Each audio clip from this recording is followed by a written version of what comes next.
Hello दोस्तों, स्वागत है आप सभी का आज़ाद ग्रुप ऑफ एजुकेशन में।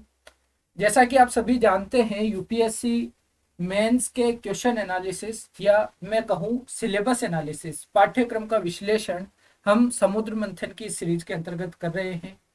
अब तक अपनी पिछली वीडियोस के द्वारा हमने पेपर 1, जीएस पेपर 1 और जीएस पेपर 2 को ऑलमोस्ट कवर कर लिया है।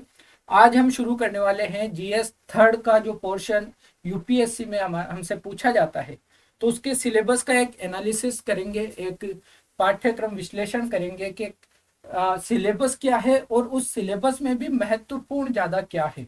ठीक है, तो पेपर 3 को शुरू करने से पहले जो लास्ट वीडियो में हमने अंतरराष्ट्रीय संबंधों का सिलेबस देखा था और उस सिलेबस के बाद में दो प्रैक्टिस क्वेश्चन के तौर पर या ट्रेंड को समझने के तौर पर हमने दो क्वेश्चन लिए थे, तो पहले उन क्वेश्चन की फ्रेमिंग करेंगे और फिर हम पेपर 3 में जो भारतीय अर्थव्यवस्था का एक बहुत बड़ा पोर्शन है, एक सबसे ज्यादा वेटेज जो हमें देखने को मिलता है भारतीय अर्थव्यवस्था के अंदर इंडियन इकोनॉमी का, उसका सिलेबस एनालिसिस देखेंगे और फिर उसका विश्लेषण भी जो टेबल फॉर्म में हम देखते हैं कहाँ से क्वेश्चन ज्यादा पूछे जा रहे हैं वो करने की कोशिश करेंगे।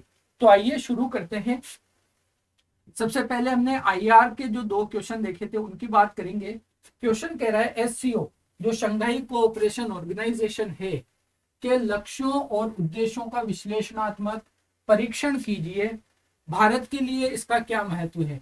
तो जब हमने आईआर के सिलेबस को देखने की कोशिश की थी तो हमने देखा था कि सिलेबस को देखने के साथ कि जब भी हम किसी अंतरराष्ट्रीय मुद्दे की बात करें तो हमें यह जरूर नोट करना है कि इसका भारत पर क्या सकारात्मक या नकारात्मक प्रभाव पड़ेगा या पड़ रहा है या पड़ सकता है। तो वहां पर हमने इस क्वेश्चन के जरिए आप समझे कि भारत के लिए इसका क्या महत्व है, किसका, एससीओ का। हम सभी जानते हैं जो शंघाई कोऑपरेशन ऑर्गेनाइजेशन है और मध्य एशिया के देशों, भारत, पाकिस्तान जैसे देशों के द्वारा यह बनाया गया है, इसके सदस्य हैं। तो इसके अंतर्गत क्या क्या लक्ष्य इसके हैं, इस ऑर्गेनाइजेशन के। हमने बात की थी संवैधानिक नैतिकता का क्वेश्चन जब हम डिस्कस कर रहे थे। तो कोई भी ऑर्गेनाइजेशन जब फॉर्म होता है, जब उसे बनाया जाता है तो कुछ उद्देश्य लेकर वह काम करता है। तो हमें बताना है कि उन उद्देश्य क्या है, कुछ उसके जो लक्ष्य हैं वह क्या है एससीओ के। साथ में हमें यह बताना है कि भारत के लिए, भारत इसका सदस्य भी है और भारत के लिए एससीओ किस प्रकार महत्वपूर्ण हो सकता है, कितना महत्वपूर्ण हो सकता है। तो इंट्रोडक्शन में आप बात कर सकते हैं एससीओ के कि एससीओ एक अंतर सरकारी अंतरराष्ट्रीय संगठन है, क्षेत्रीय संगठन है या राजनीतिक, आर्थिक और सुरक्षा की दृष्टि से एक महत्वपूर्ण संगठन है। इसके सदस्यों की बात कर सकते हैं। और अगर इंट्रोडक्शन में लिखना चाहें तो इसका उद्देश्य क्या है, इसका उद्देश्य है कि जो संबंधित क्षेत्र है उसमें शांति बनी रहे, उसमें सुरक्षा बनी रहे और इससे क्या होगा, इससे व्यापार को वृद्धि मिलेगी, आर्थिक विकास को वृद्धि मिलेगी। फिर अगर हम बात करें इसके लक्ष्यों और उद्देश्यों की, लक्ष्यों एवं उद्देश्यों की,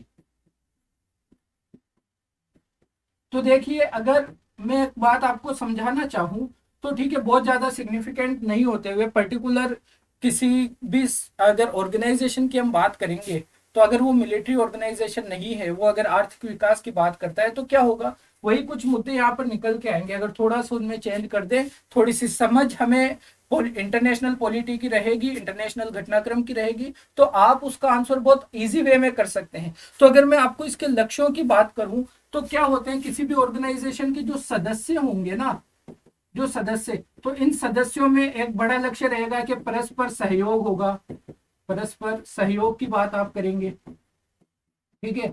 साथ मिलकर आर्थिक विकास की बात करेंगे।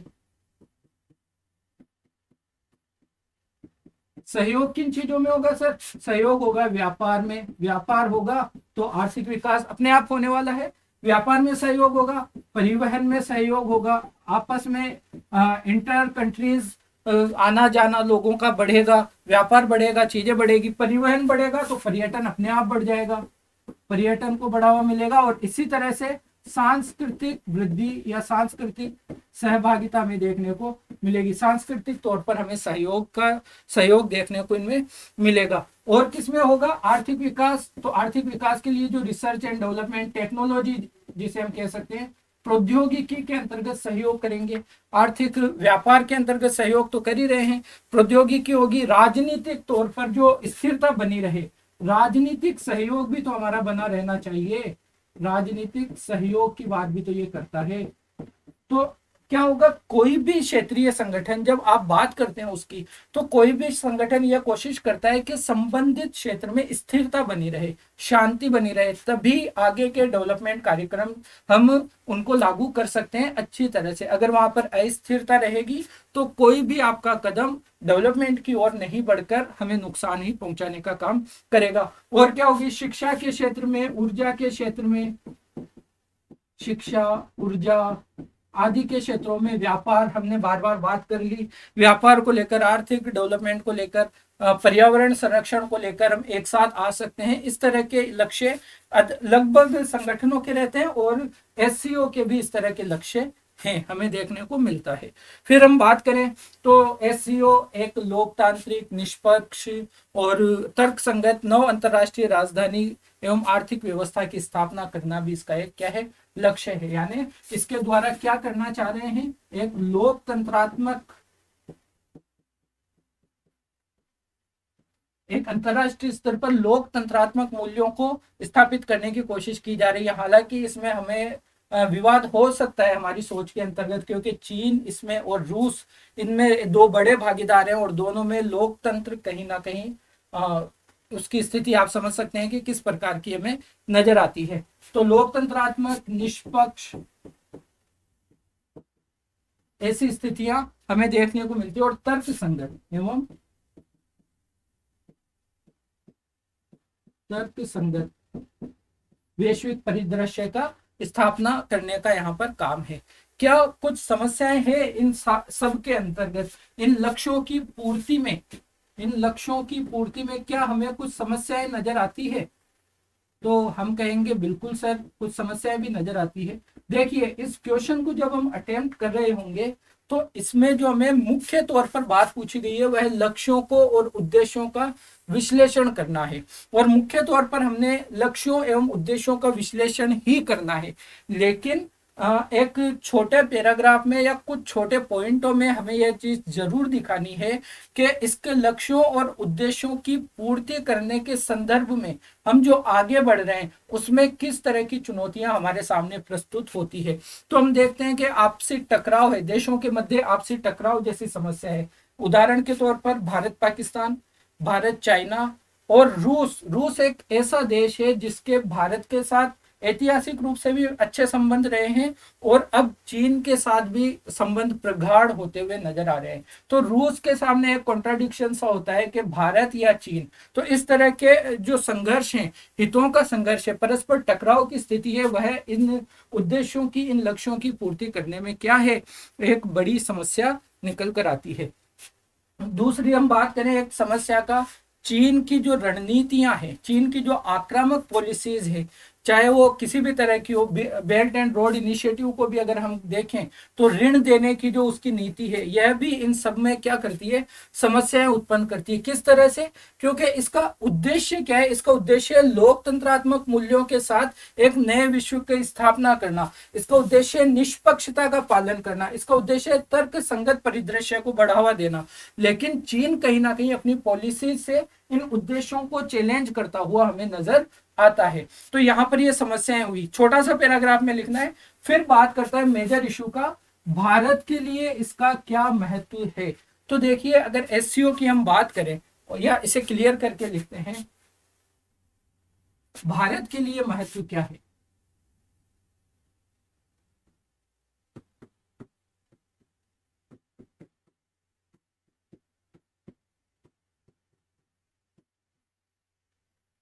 जब आप बात करते हैं भारत के लिए महत्व की, तो एससीओ जो क्षेत्रीय संगठन है विश्व में, उनमें एससीओ एक बड़ा संगठन है। विश्व में जितने भी क्षेत्रीय संगठन हमें नजर आते हैं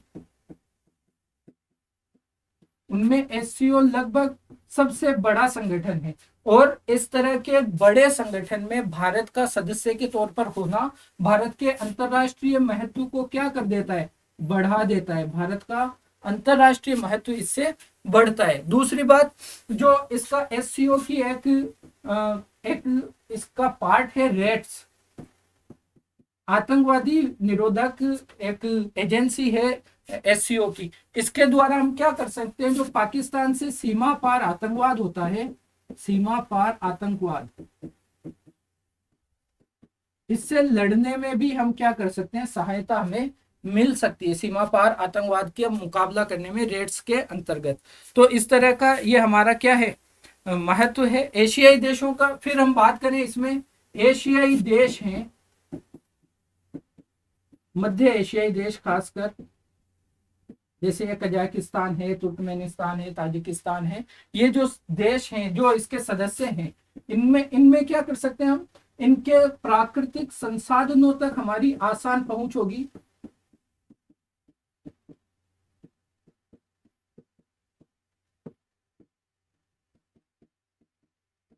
आसान पहुंच होगी। इससे हमें क्या मिलेगा, जैसे अगर हम ऊर्जा की बात करें, नवीकरणीय ऊर्जा की, तो ऊर्जा के अंदर हम बेहतर कर सकते हैं नवीकरणीय ऊर्जा को। हम देख रहे हैं कि जीवाश्म ईंधन वाली जो ऊर्जा है, जीवाश्म ऊर्जा जो है, उसे हम लगातार कम करने की तरफ हैं। तो जब हमें नवीकरणीय ऊर्जा की जरूरत है, तो मध्य एशियाई देशों की सहायता से हम इन ऊर्जा सुरक्षा को प्राप्त कर सकते हैं। दूसरी तरफ इनके साथ व्यापारिक संबंध बेहतर होंगे हमारे।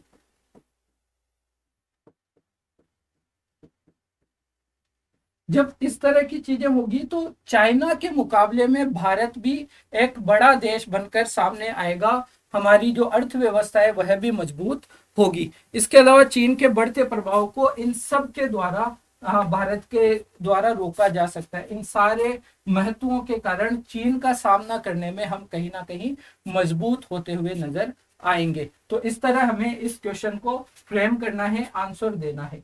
फिर आगे बात करते हैं अगले क्वेश्चन की।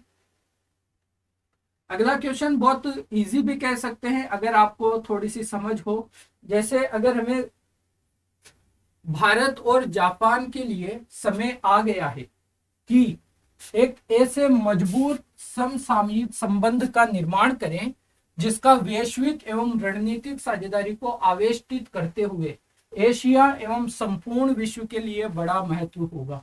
यानी भारत और जापान को अपने संबंधों को प्रगाढ़ बनाना है, जिससे वैश्विक स्तर पर इनका महत्व बढ़े।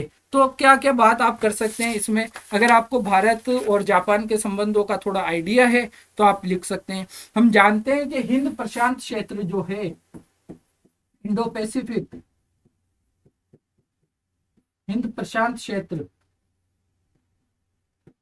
यहाँ पर अस्थिरता का जो माहौल है या बन सकता है चाइना की मौजूदगी में, अस्थिरता को, तो चाइना को काउंटर करने में इन दोनों का साथ आना बहुत ज्यादा महत्वपूर्ण है इंडो पैसिफिक क्षेत्र के अंतर्गत। भारत की जो एक्ट ईस्ट पॉलिसी है, पूर्व की तरफ देखो पॉलिसी या पूर्व की तरफ एक्शन की पॉलिसी जो है वहां पर, और इसी तरह की एक पॉलिसी है जापान की, free and open Indo Pacific policy. तो दोनों चाहते हैं कि यहाँ पर स्थिरता बनी रहे, यहाँ पर शांति बनी रहे, और विकासात्मक क्रियाएं यहाँ पर लागू की जाए, शुरू की जाए। तो दोनों देश आपस में आकर इसको स्थिर बनाने की तरफ काम कर सकते हैं, स्थिर बनाने की तरफ, और दूसरी बात विकासात्मक कार्यों की तरफ।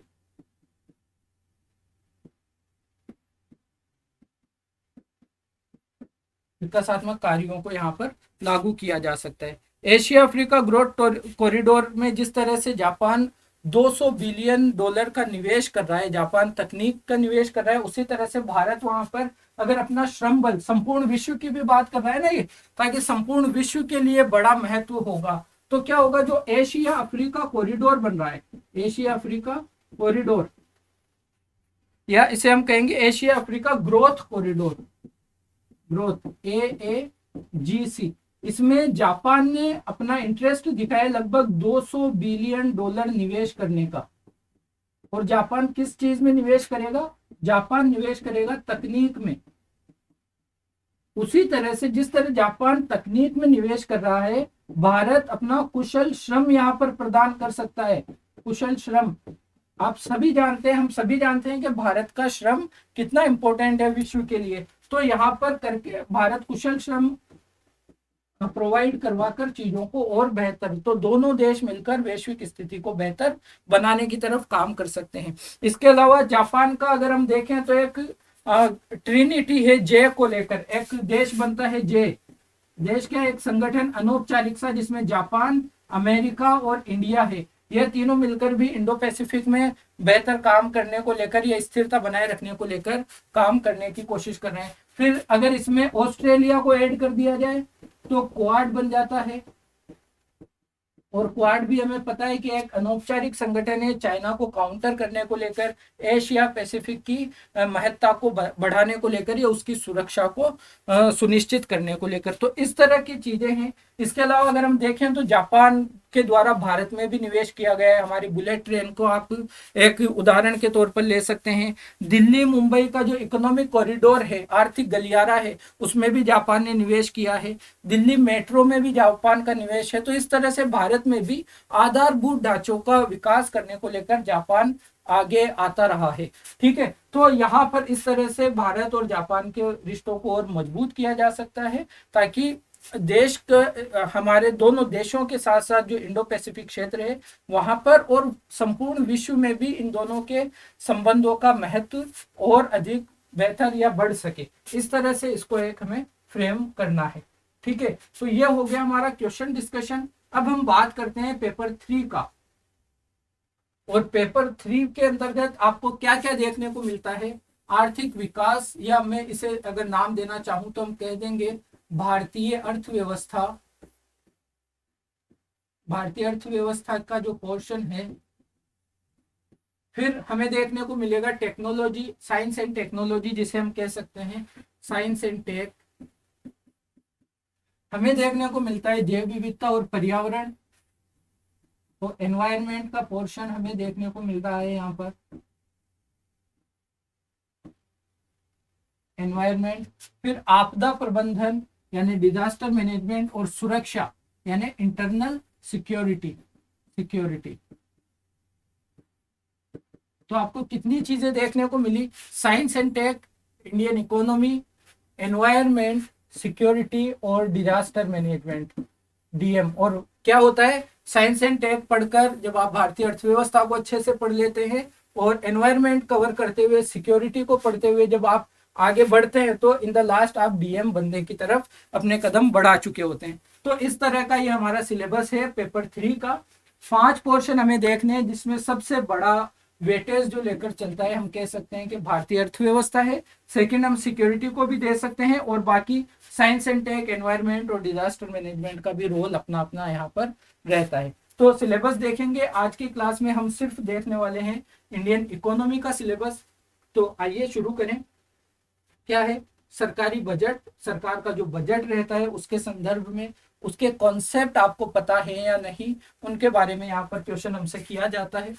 मुख्य फसलें, देश के विभिन्न भागों में फसलों का पैटर्न, सिंचाई के विभिन्न प्रकार एवं सिंचाई प्रणाली, कृषि उत्पाद का भंडारण, कृषि का जो फसलें होती है उनका भंडारण किस तरह से किया जाता है, कृषि उत्पाद का भंडारण, उनका परिवहन तथा विपणन, उनकी मार्केटिंग, उनका ट्रांसपोर्टेशन, किसका, जो फसलें हमारे द्वारा उत्पादित की जाती हैं, उगाई जाती हैं, उनकी कटाई के बाद में उनका भंडारण किस तरह से हो, उन्हें एक जगह से दूसरी जगह किस तरह से ले जाया जाए, और उनकी मार्केटिंग किस तरह से की जाए, विपणन।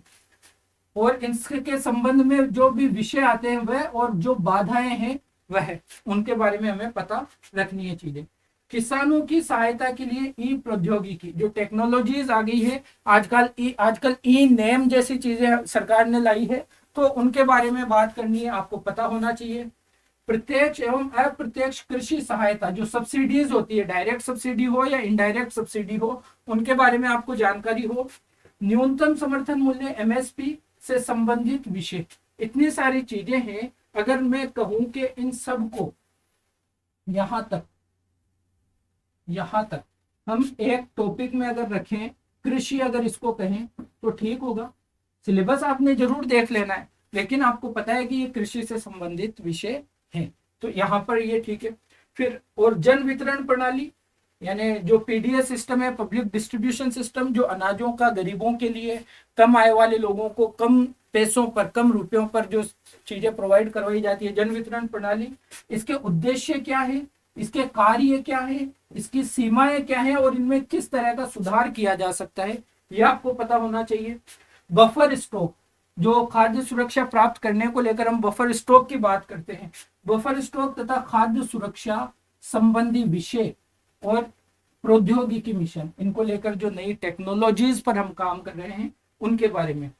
पशुपालन संबंधी अर्थशास्त्र, पशुपालन के संबंध में भारत में खाद्य प्रसंस्करण, फूड फोर्टिफिकेशन या फूड प्रोसेसिंग एवं संबंधित उद्योग, इस तरह के उद्योग भारत में खाने की प्रोसेसिंग को लेकर, फूड प्रोसेसिंग का जो उद्योग है उसको और उससे रिलेटेड जो उद्योग है उनके बारे में आपको जानकारी होनी चाहिए। इनके कार्य क्षेत्र, इनका महत्व, इनका स्थान और ऊपर और नीचे की अपेक्षाएं, इनकी अपेक्षाएं और हम इनसे क्या बेहतर कर सकते हैं, इनके बारे में। फिर हम देखें आपूर्ति श्रृंखला प्रबंधन, जो सप्लाई चेन मैनेजमेंट है उसको हम किस प्रकार बेहतर बनाएं, किस पर क्या उसमें समस्याएं हैं, क्या दिक्कतें आ रही है। कोविड के कारण हम देखते हैं कि वैश्विक जो आपूर्ति श्रृंखला था उसमें बहुत सारी प्रॉब्लम्स आ गई थी। तो इस तरह के चीजें यहाँ पर हम देखेंगे। और सबसे लास्ट में जो थोड़ा सा कट चुका है उसमें कहा गया है कि भारत में भूमि सुधार, भारत में आजादी से लेकर अब तक किस तरह के भूमि सुधार किए गए हैं ताकि हम चीजों को, आर्थिक विकास को आगे बढ़ाने की तरफ काम कर सके। ठीक है, तो ये सारी चीजें हैं। आगे बढ़ते हैं, अभी और थोड़ा सा सिलेबस है इसका।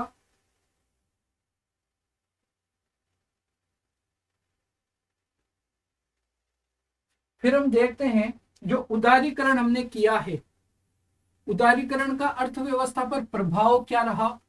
औद्योगिक नीति, भारत की औद्योगिक नीति किस प्रकार की रही, इसमें परिवर्तन कब आए, कैसे आए, किस तरह के परिवर्तन आए या आने चाहिए। औद्योगिक विकास पर इनका प्रभाव क्या पड़ेगा, जो नई औद्योगिक नीतियां आएंगी इनमें परिवर्तन किस तरह से किया गया या किया जाए, और उन परिवर्तनों से औद्योगिक विकास में किस प्रकार का प्रभाव हम पर पड़ेगा, ये बात है। फिर अगर हम बात करें बुनियादी ढांचा की, जो हमारा इंफ्रास्ट्रक्चर है ऊर्जा के क्षेत्र में, पोर्ट्स जो बंदरगाह हो गए, सड़कें हो गई, विमानपत्तन, एयरपोर्ट्स की बात कर रहा है, और रेलवे, तो इसके बारे में हमारा जो बुनियादी ढांचा है, आधारभूत ढांचा है, उसकी भी बात हमें करनी होती है। निवेश मॉडल आपको पता होना चाहिए, पीपीपी हो गया। इसके अलावा इसमें भी बहुत तरह के जो होते हैं, बिल्ट, ऑपरेट एंड ट्रांसफर, इस तरह के जितने भी निवेश मॉडल हैं उनके बारे में भी आपको जानकारी रखनी चाहिए। ये तो था हमारा सिलेबस, लेकिन सिलेबस के कौन से टॉपिक से कब कब कितने क्वेश्चन किए गए इसकी हम थोड़ी बात कर लेते हैं। इससे हमें एक अंदाजा लगेगा कि हमें काम ज्यादा कहाँ पर करना है और थोड़ा सा काम कम कर सकते हैं, तो कौन से टॉपिक पर हम कम काम करें। जैसे जब आप एग्जाम ओरिएंटेड होते हैं तो एक सिलेबस तो उम्मीद करता हूँ कि एक बार तो आप कवर करेंगे पूरा, लेकिन जब आप एग्जाम ओरिएंटेड होते हुए चीजों को आगे बढ़कर देखना शुरू करते हैं कि आप मेंस के करीब हैं या प्रीलिम्स के बाद आपको श्योरिटी हो रही है कि मेंस है, तो कौन से टॉपिक्स पर हमें ज्यादा ध्यान देने की जरूरत है। यहाँ पर हम देखेंगे, अगर भारतीय अर्थव्यवस्था, योजनाएं, संसाधन का विकास, रोजगार से संबंधित मुद्दे आदि की अगर हम बात करें तो यहाँ से क्वेश्चन आपको देखने को मिल रहे हैं। रेगुलर कंसिस्टेंटली क्वेश्चन आपको नजर आ रहे हैं, 2 तो मिनिमम है, और इस बार 2022 में यहाँ से 3 क्वेश्चन थे, 35 मार्क्स ये कैरी करता है। जहां तक मुझे याद आ रहा है 2022 में एक क्वेश्चन रोजगार के बारे में था, बेरोजगारी को लेकर था, है ना, और एक क्वेश्चन योजना को लेकर शायद था। तो इस तरह के क्वेश्चन हमें यहाँ से देखने को मिलते रहते हैं। तो इस पोर्शन को, जो हमारा भारतीय अर्थव्यवस्था में विभिन्न योजनाएं हैं, संसाधनों का विकास हमें किस तरह से करना है, सॉरी ये 2 पोर्शन है, संसाधन और विकास, और रोजगार से संबंधित मुद्दे यहाँ पर देखने हैं। तो यहाँ पर मैं कहूंगा कि वही पेपर 2 और पेपर 3 का मैक्सिमम पोर्शन करंट अफेयर से आता है। तो आपको इकोनॉमी का करंट अफेयर या पेपर 3 के अंदर जितने भी सब्जेक्ट है, चाहे आप सिक्योरिटी की बात करें, चाहे आप इकोनॉमी की बात करें, चाहे आप बात करें साइंस एंड टेक्नोलॉजी की, एनवायरनमेंट आप ले लीजिए, या डिजास्टर मैनेजमेंट भी आप देखेंगे, तो करंट अफेयर्स टारगेटेड ही क्वेश्चंस आपसे पूछे जाते हैं। इसके लिए हम क्या कर सकते हैं, पिछले 5 सालों के सारे क्वेश्चन आप फ्रेम कीजिए, उनको तैयार कीजिए, और आपको एक आइडिया लगना शुरू हो जाएगा कि हमें किस तरह से पढ़ना है। फिर अगर हम समावेशी विकास की बात करें इंक्लूसिव डेवलपमेंट की, तो पिछले 5 सालों में 4 क्वेश्चन यहाँ से देखने को मिल रहे हैं। तो यह भी एक बड़ा टॉपिक हो सकता है और है भी। बजट की बात करें तो 5 सालों में 3 क्वेश्चन है। मैं आपसे कह रहा हूँ बजट की जो संकल्पनाएं हैं, बजट के जितने भी कॉन्सेप्ट हैं, उनके बारे में आपको पता होना ही चाहिए। फिर अगर कृषि वाला पोर्शन उठा लें तो कृषि से भी आप देखेंगे लगातार नंबर ऑफ क्वेश्चंस बहुत ज्यादा हैं। एक साल 2019 में 4 क्वेश्चन तक यहाँ से पूछे गए हैं, 3 क्वेश्चन भी यहाँ पर पूछे गए हैं और 2-2 क्वेश्चन का भी वेटेज हमें देखने को मिल रहा है। तो मैं कह रहा हूँ कृषि से संबंधित जितने भी चीजें हैं जो हमने सिलेबस में भी देखी है, वह सब आपको बहुत अच्छे से पता होनी चाहिए। ठीक है, फिर बात करें अप्रत्यक्ष एवं प्रत्यक्ष कृषि सहायता की यानी सब्सिडीज की, और पीडीएस सिस्टम की, और खाद्य सुरक्षा की, तो यहाँ से भी क्वेश्चन हमें देखने को मिल जाते हैं। ये ठीक है कि हर साल नहीं आते, लेकिन पिछले 5 सालों में 3 क्वेश्चन हमें यहाँ से भी देखने को मिले हैं। खाद्य प्रसंस्करण उद्योग की बात करें, उससे संबंधित उद्योगों की बात करें, या पशुपालन की बात करें, यहाँ से भी हमें एक एक क्वेश्चन तो देखने को मिल ही जाता है। ठीक है, तो यहाँ पर हमें चीजों को ध्यान रखना है। भारत में भूमि सुधार बहुत ज्यादा इंपॉर्टेंट अब नहीं रहा है, क्योंकि लगभग काफी क्वेश्चन यहाँ से पूछे जा चुके हैं। पिछले 5 सालों में एक बार क्वेश्चन आया है 2021 में, और वो भी करंट अफेयर्स में अगर चर्चा में रहा है तो हमें देखने की जरूरत पड़ती है। उदारीकरण का अर्थव्यवस्था पर प्रभाव और औद्योगिक नीति के बारे में पिछले 5 सालों में हमें एक भी क्वेश्चन नजर नहीं आता, क्योंकि ये सारे टॉपिक अब जो है वो थोड़े से कम हाईलाइटेड रहते हैं।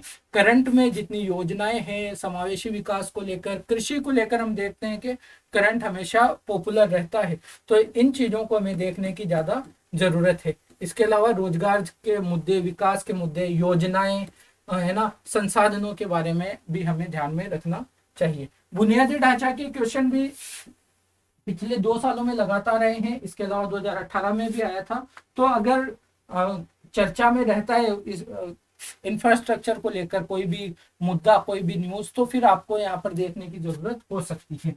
निवेश मॉडल से सिर्फ एक क्वेश्चन पिछले 5 सालों में है, तो एक बार पढ़ तो लेना है, एक बार उनका आइडिया लगा ही लेना है, लेकिन बहुत ज्यादा क्वेश्चन यहाँ से नहीं देखे गए। अगर हम ओवरऑल देखें तो 8 से लेकर 6 से लेकर 10 क्वेश्चन तक भी हमें देखने को मिल रहे हैं। तो अगर हम एक एवरेज बनाएं तो 7 से 8 क्वेश्चन आप मान के चलो 20 में से आपको इंडियन इकोनॉमी के ही नजर आने वाले हैं। ठीक है, तो यहाँ पर हमें ध्यान रखना है। और अगर मार्क्स की हम बात करें तो लगभग 90 से 100 मार्क्स ये कैरी करता है। तो 250 नंबर के पेपर में 100 नंबर अगर आपका एक सब्जेक्ट ला रहा है तो आपको इसे कितना महत्व देना चाहिए यह आप अंदाजा लगा सकते हैं। तो यह था हमारा सिलेबस एनालिसिस। हम इसके कुछ क्वेश्चंस जो हम अगले क्लास में डिस्कस करेंगे देख लेते हैं, फिर हम आपसे विदा लेंगे इस क्लास के लिए। ठीक है, पहला सवाल है जो आपको देखना है, संभाव्य सकल घरेलू उत्पाद यानी potential GDP, gross domestic product को परिभाषित कीजिए, इसकी परिभाषा दीजिए, उसके निर्धारकों की व्याख्या कीजिए। वे कौन से कारक हैं जो भारत को अपने संभाव्य सकल घरेलू उत्पाद को साकार करने से रोकते हैं। तो ये क्वेश्चन है, इसको देखिए और अटेम्प्ट करने की कोशिश कीजिए। अगली क्लास में हम इसके बारे में बात करेंगे। ध्यान कहाँ कहाँ देना है, पोटेंशियल जीडीपी को परिभाषित करना है, इसके निर्धारक कौन कौन से हैं उनको बताना है, और वे कौन से कारक है जो भारत को अपने संभाव्य जीडीपी को साकार करने से रोकते हैं, यानी इसके इम्प्लीमेंटेशन में भारत के सामने क्या क्या समस्या है उनकी बात आपको कर देनी है। फिर बात करें अगले क्वेश्चन की, न्यूनतम समर्थन मूल्य से आप क्या समझते हैं, जो एमएसपी होता है आप क्या समझते हैं। एमएसपी कृषकों का निम्न आय फंदे से किस प्रकार बचाव करेगा। 150 शब्द 2018 का क्वेश्चन है, यह भी आपको देखना है। बात करेंगे इन क्वेश्चंस की अगले वीडियो में, तब तक अपना ख्याल रखिए। जो भी आपके सजेशंस हैं, जो भी आपके इनपुट्स हैं वो कमेंट सेक्शन में लिखिए, और आपके कमेंट्स हमेशा कंसिडर किए जाते हैं। मिलेंगे अब अगली क्लास में, तब तक के लिए अपना ख्याल रखिएगा। धन्यवाद।